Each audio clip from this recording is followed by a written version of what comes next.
Hello and welcome to the Hibs Observer post-match debrief from Hibs 3, Ross County 1. We've been soundtracked by some very festive music at the moment, folks, so hopefully you can hear us okay.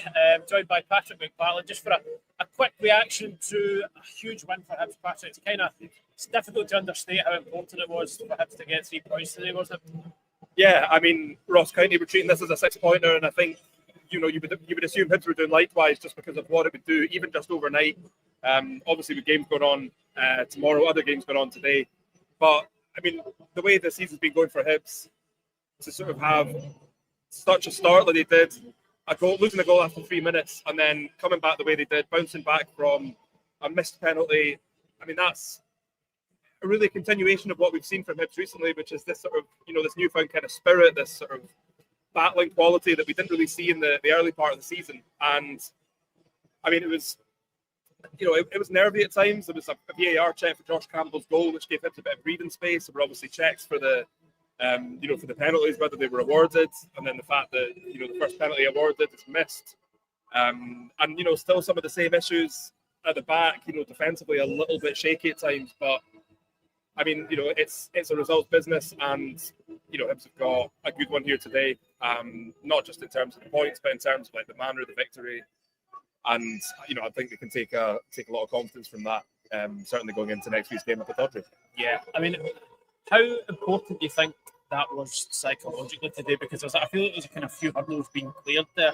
Firstly, coming from behind to win. Yeah, it's not this team's character and fortitude has been questioned an awful lot this season.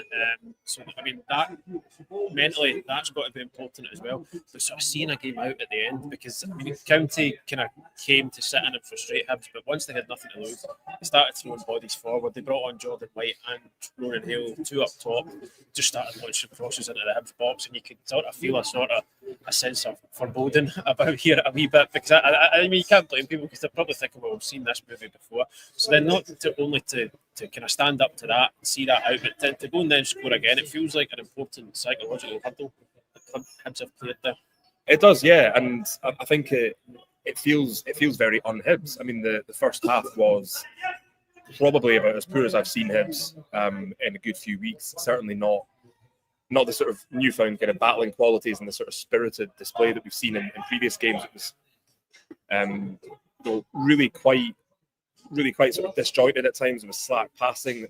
Even before Elijah Campbell's goal after 3 minutes, they'd already gifted Ross County a chance. And I think I said on social media that it felt like David Gray could probably make 2 or 3 changes at the break, and you wouldn't really be able to argue with any of them. It was just a question of who he would take off. But I think he probably deserves credit for sticking with the 11 that started. And I mean, he probably influenced a little bit by the goal right in the stroke of half time, which was really well worked. Great ball from Chiantis out to Hoylett, and Hoylett's kind of scooped across to the front post, nodded in by Dwight Gale, using every one of his years of experience built up in the English Premier League and the Championship to sort of have a wee backward flick to get it in the net. And that, I think that gives I think that probably gave the side a lift going into half time.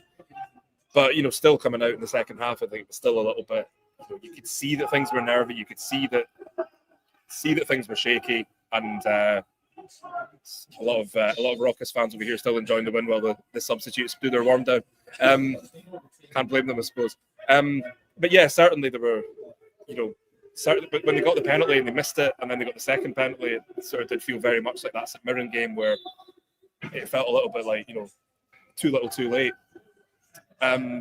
And we've questioned the subs that David Gray's made in the past. I think he probably got it right this time in terms of what changes he made and when.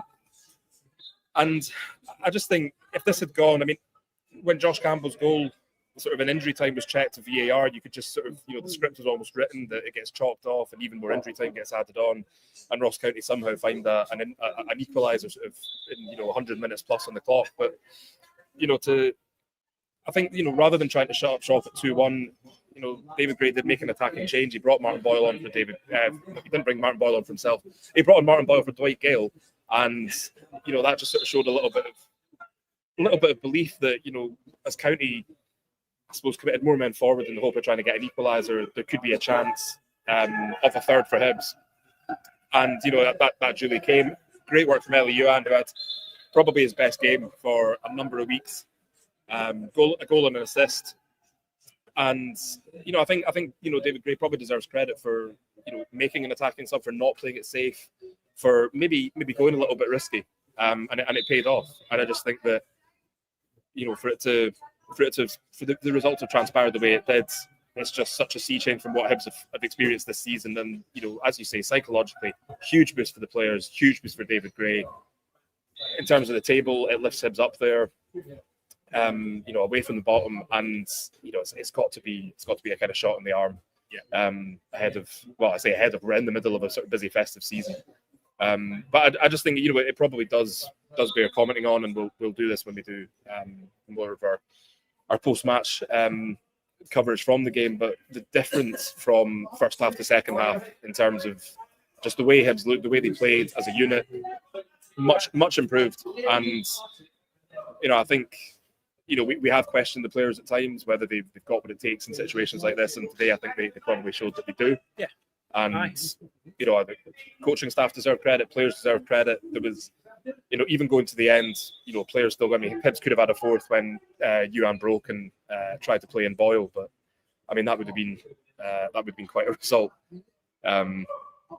But yeah, I think important to realise that it's a 3-1 win, but there are still a lot of concerning things about the performance and about certain aspects of this team. But I mean, you take 3-1, you take 3 points, you take the manner of the win. Going behind so early as well. I think it was just that there was kind of 5 minutes of chaos in the second half. Well, at the start of the game, there was 5 minutes of chaos from Hibs, and then it completely turned with those penalties. I think it was kind of inexplicable from Ross County's point of view. It was the most, I think, obvious penalty I think I've ever seen. Which one? First one? Well, the first one with the two hands round Dwight Gale. It was a kind of nothing ball into the box as well. And I don't know, they've just panicked. And then obviously Nicky Cadden has his effort saved. That can happen.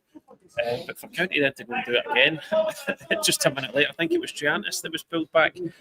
So they've certainly had a helping hand in that regard, but I think they were worthy of it, to be honest. They were the side. It's the season of goodwill. Yeah, it is the season of goodwill, clearly. I mean, but I do think they deserved it. They were kind of the team that were sort of making most of the running and most of the kind of forward play. Again, not brilliant for a lot of the game at times. It was a wee bit indecisive, I think, especially in the first half. But I think maybe just before we finish, just a word for Ellie Ewan. I think it was a big day for him today. Just a goal and an assist. Really looked like he enjoyed himself as well. Didn't you? Could see it quite at the end, and then after his goals, it certainly meant a lot for him. So it was a good day for him.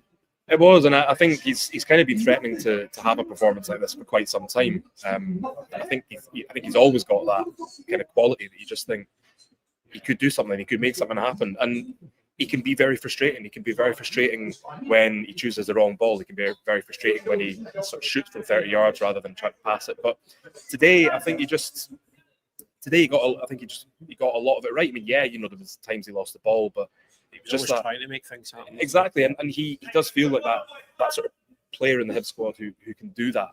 And I mean, he did so well for the third goal, kind of robbing James Brown sort of midway inside the county half, perhaps. And I mean, vociferous protest from the defender that it was a foul, but I think it was just you lose the ball in that situation, you're going to be protesting in the hopes of getting something. But I mean, just did really well to get the ball off him, run forward, and then to square it for Campbell. I mean, he would have been well within his rights to have a goal himself, but very unselfish. Squares it for Campbell, who's in a better position, and it's an easy goal for 3-1, and it gave Hibs that bit of breathing space. Although I think still quite a few Hibs fans thinking 96 minutes on the clock, 3-1 up, they're still not 100% sure. It was probably mostly relief at that point. You could feel it. But yeah, a very good performance from Ellie Ewan, and you would have to hope that it's the start of a wee run for him. A goal and an assist. Could have got another goal, could have got another assist.